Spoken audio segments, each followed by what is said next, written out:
A nation's culture resides in the hearts and minds of its people. That is so true when I walk into this museum, the National Museum of Anthropology, Archaeology, and History of Peru. It houses more than 100,000 different artifacts spanning the whole entire human occupation of what is now known as Peru. As early as the 16th century, ancient China and Latin America were connected with ships sailing across the ocean. Ships loaded with silk and porcelain set sail from southern China ports toward Latin America through the maritime Silk Road. It set friendly cultural exchanges between the two sides. Just like what Chinese President Xi Jinping said during his state visit to Peru in 2016. Peru and China are neighbors connected by the Pacific Ocean. He also visited the National Museum of Archaeology, Anthropology, and History of Peru at that time, when the museum had on exhibit jades, terracotta warriors, tricolor glazed pottery, and porcelain from China. Opened in 1826, the cultural space is Peru's oldest state-run museum and features the country's largest collection, with over 100,000 artifacts, including lithic, ceramics, metal, textiles, and so on. To the National Museum of Archaeology, Anthropology, and History of Peru. Thank you so much. Well, we have a very special exhibition right now.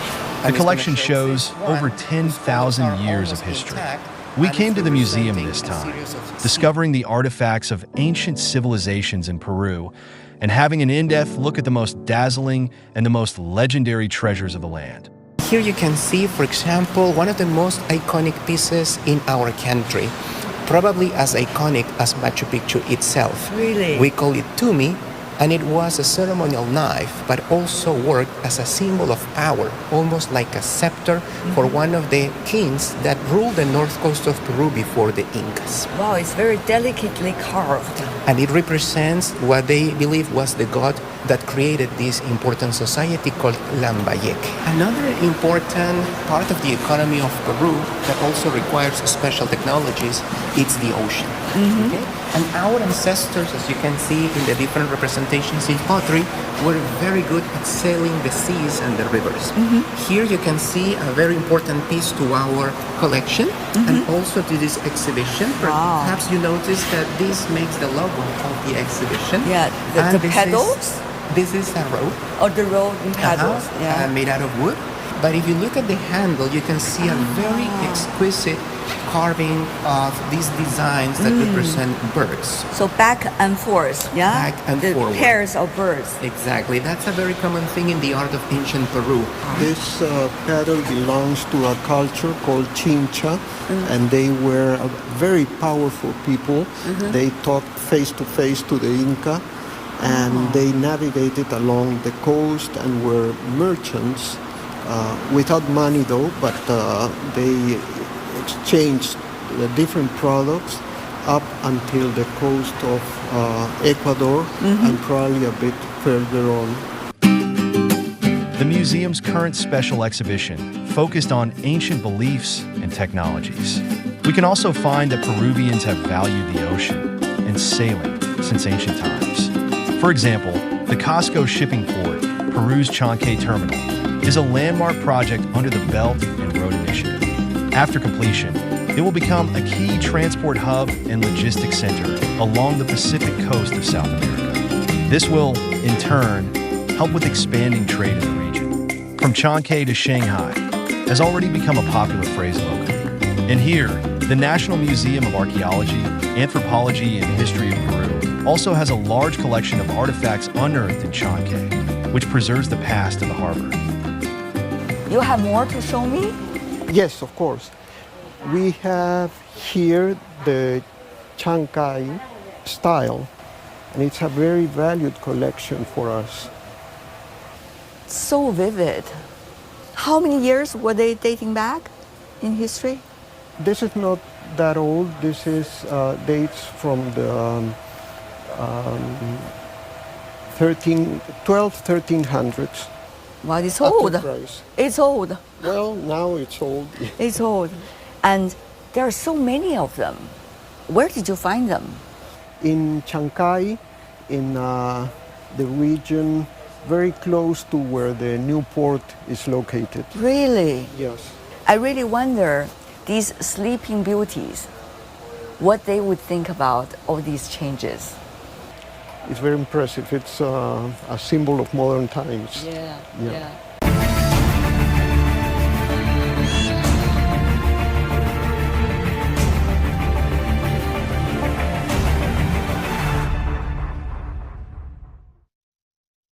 This is such a, in a way, exhilarating trip to discover the cultures, and especially the crossroads between the Chinese and the Peruvian cultures. Earlier, Rafael, you led me through an unprecedented trip in the museum. Now, in retrospect, what do you think is the biggest and the most important thing people should know about the museum? We have the largest and most complete collections of Peruvian history, pre-Hispanic and also colonial and republican. Yeah. And many people visit the museum. Half of our visitors are students, school students, and we have to show them everything that makes history make sense to them. So What makes sense to them? the link between history and themselves. I think what is important for them to discover. So the philosophical question, isn't it? Where am I from? Where I am from, what I am, what I want to be, and what is my link with this country and this world. Beautifully said. I think our conversation today is really trying to answer in our own humble way some of those questions. Thank you for that philosophical opening in a way. And Ruben, you've been living here. In fact, your family, this is already the third generation. Sure, yes. How are you answering questions that Rafael just raised? Well, it's a very interesting conversation because, as I already say, I'm the third generation from Chinese descendants. And I think also I'm Peruvian. So you can share, in the same person, Peruvian culture and Chinese culture. So this is the way you link both cultures in one person. And also, of course, I'm very proud to be Peruvian and also to have Chinese blood because, my grandparents immigrated to this country, to Peru, in the 30s of the 20th century. So, these kind of things, like already Rafael mentioned, make you think yourself who I am. I'm Peruvian, but I also have Chinese blood. So Rodrigo, what is your story here? Well, my father's family is Peruvian, and it's not only Peruvian, they are Peruvian from Cusco. Used to be the capital city of the Inca Empire. And my mom's family is Cantonese, ethnicity Kejia, Hakka. So I am fourth generation. That's why I don't say that I come from a Chinese family. I say I come from a Tusan family. That is how we call Chinese Peruvian people here. So I grew up in an environment when they speak Hakka language and Cantonese and Spanish, and having different meals and combinations of Peruvians and Chinese every day. So for me, think about this relationship between China and Peru is the easiest way. It's something that is not happening now. It's something that already happened more than 175 years in the past. So not only for us, we are Chinese descendants, but for all the Peruvians, it's a very natural combination between Chinese and Peruvian culture elements here in Peru. Cherishing history also is part of the Chinese life. Ruben, you know, if you go to China, people will bring out their family trees for you, and the biggest family albums you will see, and also you would hear stories coming from a family talking about where their ancestors might be coming from, Yes. you know, a few thousand years ago even. You were living in China, right? Yes. So how do you see this similarity both for the Peruvians and also for Chinese back in China about looking for roots? They are very much desire of looking for roots. Yes, it happens when when you are to recover your Chinese, roots. When I live in China, I started really to visit a lot of places, to see how rich is the Chinese culture. For example, Rafael mentioned about the different, materials that the Peruvians use to have a lot of things. I remember, for example, when I went to Xi'an and visited, the terracotta warriors, for me was a very great experience to see how it's possible to see so tall warriors made of ceramics, and they still keep, and somehow they keep the colors, and the number of the warriors, and And the varieties. Every one of them have very different faces, facial expressions. Right?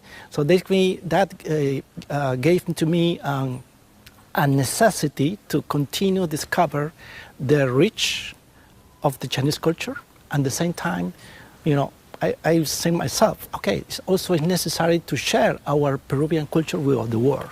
Talking about that, in your museum, Rafael, there was one special exhibition of terracotta warriors. Yes, in 2016, in the previous APEC, the terracotta warriors, 2 terracotta warriors were the stars of a Chinese exhibition that were brought by President Xi Jinping, and they were admired really by so many people here in Peru.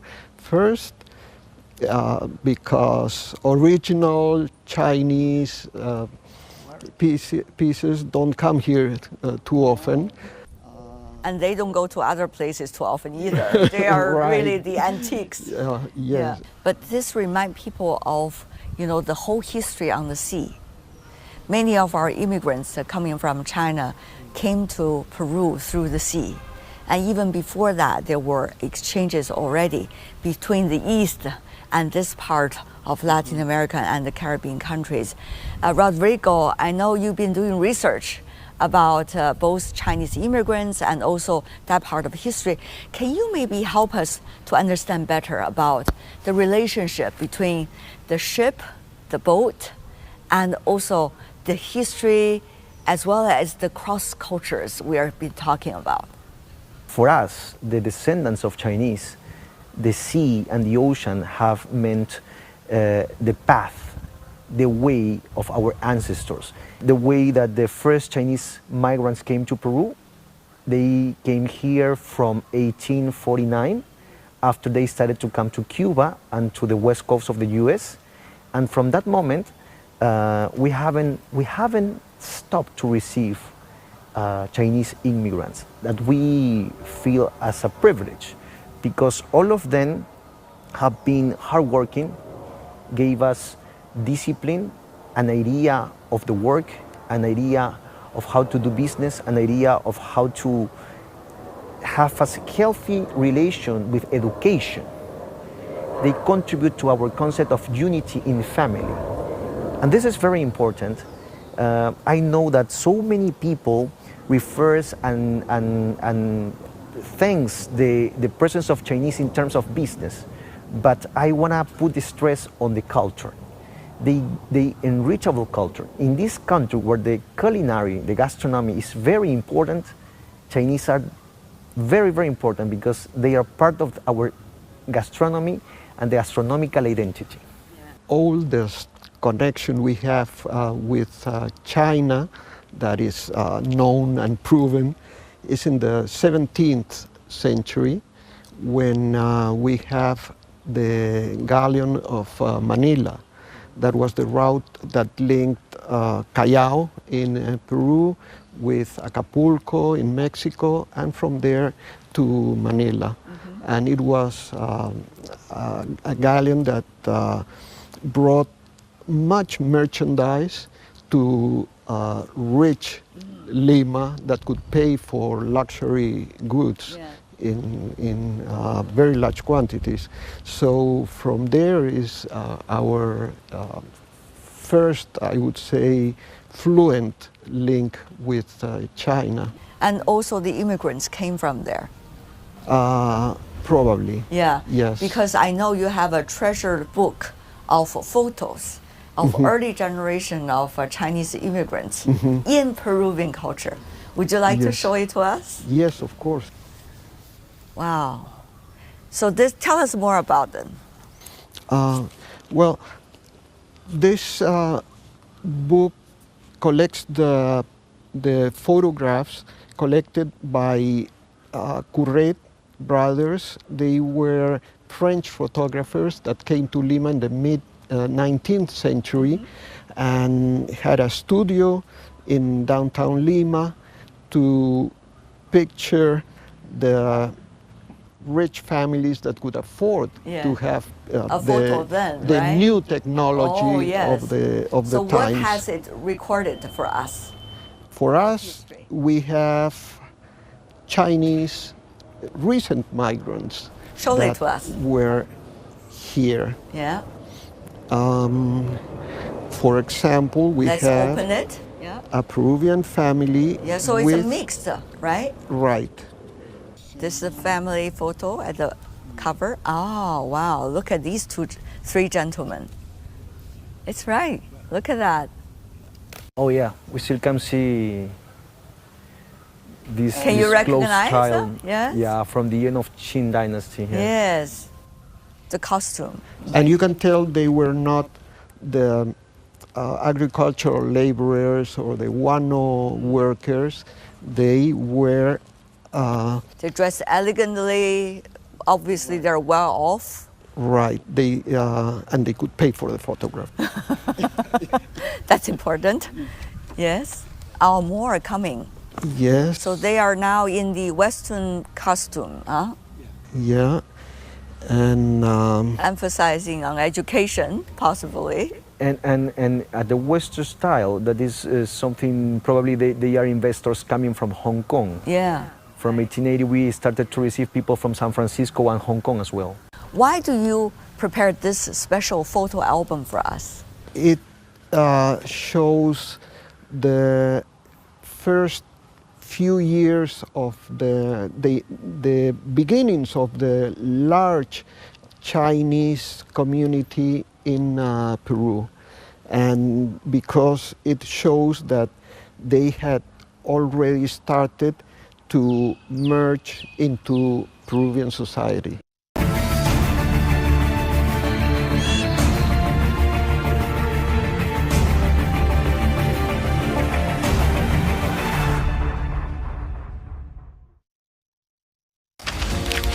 Across the mountains and waters. I'm in Lima, the capital of Peru, this week for the annual gathering of APEC economies. They collectively have become the world economy's growth engine and the backbone for global development. Yet, as global uncertainties rise, will they join hands to weather the storm and be a renewed inspiration for innovation and cooperation? I'll be covering the APEC Economic Leaders Meeting and moderating panels at the APEC CEO Summit. Well, in search for answers, from the meeting point of civilizations and cultures to the meeting rooms of APEC economies. Join me and find out how APEC will work its way to the future.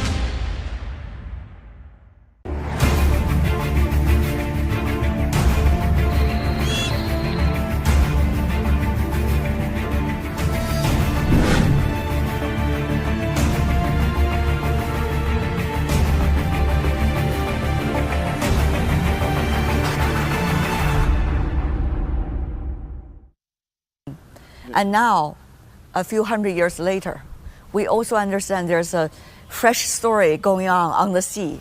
It's the Chang'an port. From Shanghai to Chang'an, this route involving both the sea and the land has already cut the traveling time of any goods coming from Latin America or Caribbean countries to China and to Asia, almost half of the time or even more. First, because my grandparents lived in Shanghai for many years. They had Chinese restaurant, they do business. I used to go there when I was a kid. Oh, you were? Yeah, and my grandparents, they have business, Chinese restaurant we call Chifas. And when I knew about that project, I was happy because, you know, Shanghai port is going to become the hub between South America and Asia. And also the port is going to help to trade all the, you know, the products, for example, from Brazil also as well, to reduce you already say the time to send the products to China and also to receive, you know, products from China as well to Peru. So I think in the following years, Shanghai is going to be one of the most important places in Latin America. It's going to be also, there are a lot of benefits. Also to give jobs to Peruvian people. It's going to be very helpful for the young people, no, who would like to, you know, to be interested in China and also with Asia in particular. Yeah. So also, it's going to provide, you know, a platform for the new technology. All the people who follows the destiny and all the development of China knows that every time Chinese government takes some decisions, they are very aware of the history. Sometimes the places they choose, the cities, the names they choose for new projects are very, very linked with the history. So that's why I feel it's very special that because all we have talked about how important Peru in Latin America is for China, Peru is now one more time the window and the gate for this new era of the relationship with China and Latin America. So I think it's very meaningful having this harbor, this port here in Peru. Mr. Director Rafael, when I visited the museum, you also told me about possibilities for Chinese and Peruvian academics to work together to discover each other's culture. We Peruvians should go out to the world and, of course, let the world come to us. You cannot live in a global world without opening your eyes to the whole world. And many nationalities have been here doing research. The Germans, North Americans, Japanese, and so on. But we haven't seen the Chinese around. So you welcome them. Maybe Ruben and Rodrigo, you should tell your friends. Of course, and that'll be good for them and for us. Not only to come as experts in their own history, but also, if they have, interest in Peruvian history. Rodrigo, some suggest that, Latin America and the Caribbean countries are the so-called backyard of the United States. And whether people here are really interested in other parts of the world. What do you say? I think that 21st century for us is the opportunity to stop to be anybody's backyard. Be your own front yard. Exactly. The opportunity of have more partners in the world give us freedom to decide, give us the possibility to choose, not to depend only of one or two. So I think this is very important. That's why we Peruvians and Chinese all are committed to continue building a very fair and balanced relationship between us and growth all together. Yeah. I'm totally sure that a lot of Peruvian talented, young talented, are ready for going to China, for continue studying, for learning the language, to become good professionals and bring to Peru the techniques that are being developed in China. You think about the rise of the awareness of identity these days in the so-called the global south, I mean developing countries, emerging economies, places that were once as colonies, that were once mainly the the places where you have many to travel around the world as hard labor, such as China. The rising awareness about their history, about their own identities, about how their identity has made what they are today. That's really amazing. It's an important moment and definitive moment, I think, now, as opposed to the previous centuries, where a national identity was not so, even though we had a name that united us, like Peru was a very old name and everybody was associated to it, but as an identity, it's taken us a bit more time. Yeah. And now I think we'll agree with Rodrigo that we are ready to face the 21st century with what we have with us. You know, common folks are reading these cultures. I mean, you guys are sitting here because you are cultural experts. How do they like the other's culture in a way? First of all, I can say that it's still a pending task that to teach better the history in the textbooks, no? And to give a complete idea what is, for example, China as a country, and also show how Peruvian is also as a country, no? And if you understand each other, the way that you saw, the way that you talk with another partner with different culture, I think it will be easier to do things, diplomatic relations, academic relations, business relations. So it's a good way that very important for both sides in order to understand each other, to know the culture better, history, and also of course the language is possible. I really think that knowing more about the others is the best vaccination against intolerance, discrimination, xenophobia, and is the way to understand in a more complete idea the human condition. And for all the 20th century and more than 20th century, the world has been in this way. Everybody receiving culture from Europe and the global north to all our continents. Maybe this continent, this century is an opportunity to all of us to know each other, but know by Europe in a more directly way.